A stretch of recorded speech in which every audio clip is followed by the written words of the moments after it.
Hello dear student, কেমন আছো? I hope প্রত্যেকে শুধু ভালো না, ভীষণ ভালো আছো। স্ক্রিনের উপর একটা প্রশ্ন দেখা যাচ্ছে, তাই না? প্রশ্নটা কি বলেছে দেখো।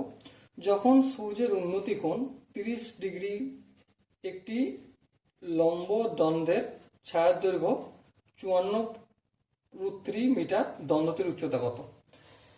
দেখো, এই হচ্ছে ছায়ার দৈর্ঘ্য। ছায়াটা নিচে পড়েছে, এখান থেকে এখান পর্যন্ত দৈর্ঘ্য হচ্ছে 54√3 মিটার। এই হচ্ছে আমাদের দ্বন্দ্ব, ঠিক আছে? এবার যখন সূর্যের দিকে তাকাচ্ছি, এইভাবে তাকাচ্ছি আমরা, হ্যাঁ। সো এখানে যে কোণটা উৎপন্ন করেছে সেই কোণটা কত বলেছে? উন্নতি কোণ 30 ডিগ্রি। তাহলে এখন আমাকে বলতে হবে এখান থেকে এখান পর্যন্ত, এটাকে আমি এক্স যদি ধরি, দৈর্ঘ্যটা কত?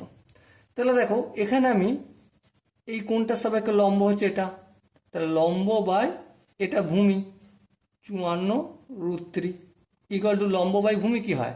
লম্ব ভূমি ট্যান থিটা, তাহলে ট্যান কত? 30 ডিগ্রি। ওকে, তাহলে এক্স ইকুয়াল টু ট্যান 30 ডিগ্রির মান কত? 1/√3। আর এই 54√3টা অপোজিট দিকে আসলে কি হয়ে যাবে? 54√3টা গুণ হয়ে গেল, এই √3 এই √3 কাটা গেল, তাহলে কি হলো? 54 মিটার হলো এক্স। তাহলে ছায়াটার দৈর্ঘ্যটা কত ছিল? 54 মিটার। সো এখানে যে চারটা অপশন ছিল, চারটা অপশনের মধ্যে B is the right option. I hope এই কোশ্চেনটা প্রত্যেকের বোঝা গেছে। যদি কোনো জায়গায় ডাউট থাকে, কনফিউশন থাকে, বুঝতে যদি অসুবিধা হয়, তার জন্য কি করতে হবে? কমেন্ট সেকশনে জানাতে হবে। ওকে, সো ডিয়ার স্টুডেন্ট, দেখা হচ্ছে পরবর্তী সেশনে। ততক্ষণ পর্যন্ত ভালো থেকো, সুস্থ থেকো এবং জয় হিন্দ।